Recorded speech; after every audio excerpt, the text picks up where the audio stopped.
Hello, I'm Gary Lyon and welcome to Access All Areas. The opening round of football has finally been completed after 2 weeks and there's some big issues to talk about.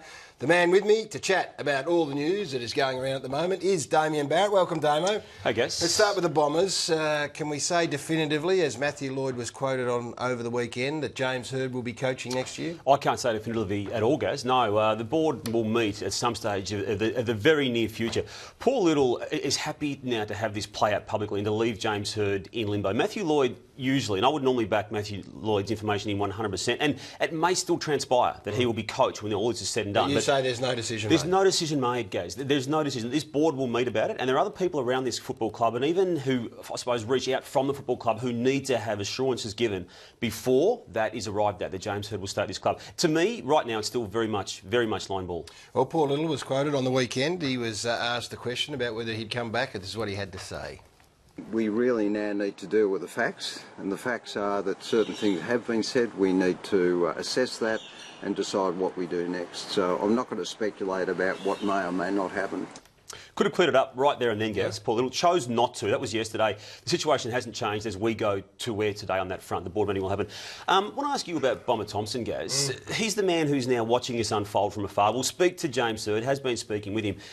Might they actually be better off if they actually do just sever the tie with James Hird, because he was very good. I mean, we forget how good he was as a coach. Timely reminder, wasn't it? Timely reminder that 2007, 2009 took the Cats Yep. pretty relaxed. There's one common theme in all this relaxed demeanour of Bomber. You have a look That's him, though, isn't it? That's not for show. It is, and you have a look at the score.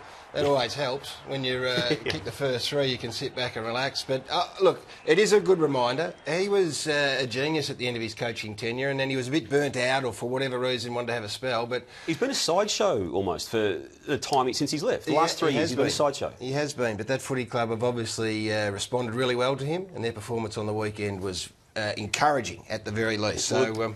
Great news for them. Well, the team they beat has put that team right back into the headlines for all the wrong reasons. North Melbourne, Gaz. It was a very ordinary performance first up. The worst performance of the round. I don't think there's any question about that. And look, depends where you rated them, what your expectation was of the Kangaroos. Mine was high. I'm not prepared to write them off completely after one round of footy, but they are the team under the pump the most, along with the Swans probably, and we'll wait to see the reaction. Well, let's delve into North in a moment. But before we do, let's have a look at what actually happened on Friday night by way of possession from the opposition. There were so many Bombers players, Gaz, 7 of them there, who all had more disposals than the first ranked North Melbourne player. Yeah, there are two sides to it, weren't there? When they didn't have the footy, they couldn't get it off Essendon, and that's reflected in these numbers. And when the ball was in dispute, their contested numbers were way down, which led to some pretty dramatic soul-searching, I reckon, from all at the Kangaroos, including the chairman, James Brayshaw. I think it's as close to as bad a loss as we've had in his time, and he said that, and I think he's spot on. The only sort of solace, if you like, that we can take out of it is that should have been 139 points. It should have been an absolute shellacking. And that is disappointing, given that the massive build-up, first game, first round, they were so lethargic. The next 5 weeks are interesting, Damo. It could get ugly, couldn't it, if you look at this screen here? Well, they play four of the 5 teams there, all made the finals last year. They may not be going as well, but it is a big 5 weeks. They've got to bounce back against the Western Bulldogs team, who are disappointing. Yeah, it's an interesting time. OK, right now, what will they be after round 6? Well, I'd given expect them to 0-1. perhaps win 2 of those games at least. So 2-4 will be all right from where they are. I'm not sure it'll be all right, but they've got challenges ahead of them. Hey, round 1 seemed to start about 6 or 8 weeks ago. It finished last night with West Coast smashing the Bulldogs over there in Perth. Yeah, good. What did you make of it? I thought they were magnificent. The thing that struck me most was this fanaticism, which, after Johnny Worsfold, who'd been there a long time, this is why decisions on coaches are made, because they looked tired last year. This was the round 1 performance that we thought we were going to get last year. I certainly did when I picked them for a premier. Look at this pressure from their forwards. It was incredible. Kennedy was unbelievable. Darling was unbelievable.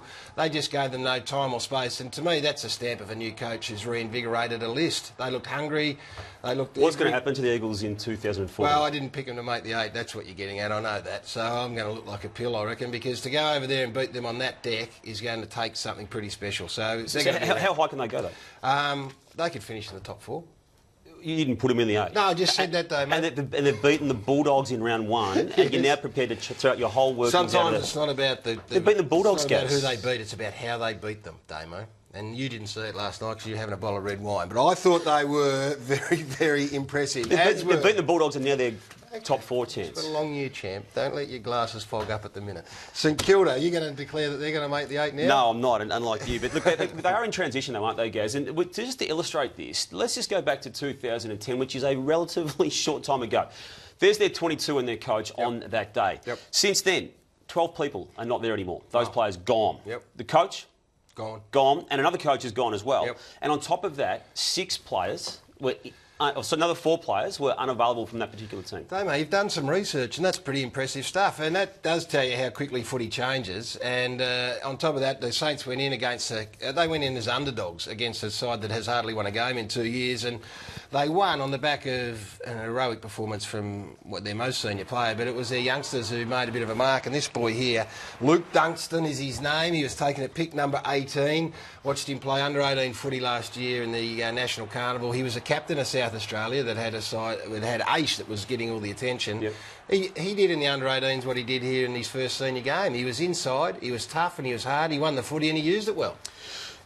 The talk, this is Templeton here too, guys. Eli Templeton didn't come with as big a fanfare, but probably emerged from the game on an equal footing, didn't he? In what he did in a round 1 performance. Well, I love him. I love Curran. I love Saunders. Nunes we've known about for a while. Webster was good. So a little bit to be, a lot to look forward to for the Saints. They're not going to make the 8, and they'll lose to the best sides, but they were good. What happens now? Montagna, Hayes and Stephen all come back at some stage. What happens to these guys? The little bonus of those guys missing was the fact that Dunstan got more game time in the middle. If Stevens played, if Hayes played, Montagna played, he probably didn't get the game time in the middle of the ground. So there's the bonus from that. They come back into the side. I don't think there's any doubt about that. Look, it was a lowly game, let's be honest. If we without a connection to other team, it was an ordinary game. No, it was a great contest. The skill level wasn't great, but it was a great contest. It was an okay contest. Nick Riewoldt loved the result, though, guys. Let's take a look at his reactions on the siren.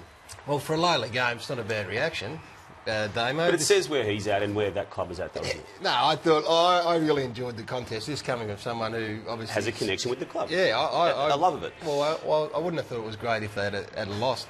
But anyway, he was great. Nick was great. He was the difference. It's as simple as this, Damo. Nick Riewoldt plays for Melbourne. Melbourne win by 3 goals. I think it's that simple. Yeah.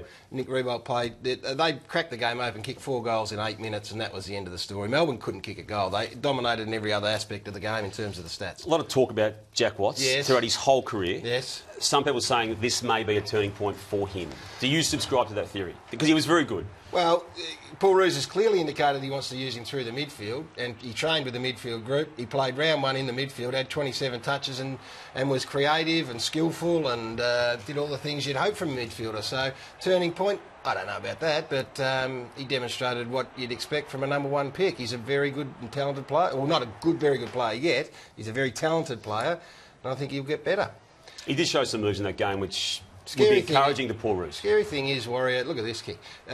He may have to go forward, and that's the worry, because they didn't have any at all, so we'll see what happens. Now, if Luke Darcy was still on this show, Gaz, he would have highlighted, as he did for Channel 7, what the umpire did here. And I reckon he's unfair on this umpire. I reckon the umpire didn't do too much wrong. You snipped him out of this show, so don't start hammering him now on the basis that he's had a go. He may have lingered a touch, but I'm not sure he could have had any other options. Could he, that umpire? I'm not sure, but Darcy seemed to think it was a real controversy in the game. Damo, can you just leave him alone, please? You got your man. You told me to put it on. A reminder to catch the Match Committee live every Thursday at 6:25. We'll bring you all the team changes and the answers to the big questions heading into the upcoming round of footy. The Match Committee every Thursday night. Damo, it's been an absolute joy and a pleasure to be with you. As always, I'll see you next Monday. Enjoy your week. Just 3 days away and round 2 is upon us, would you believe? The Tigers versus the Blues on Thursday night. We'll be back next Monday to once again talk about all the big issues from the weekend's action. Thanks for joining us. Goodbye.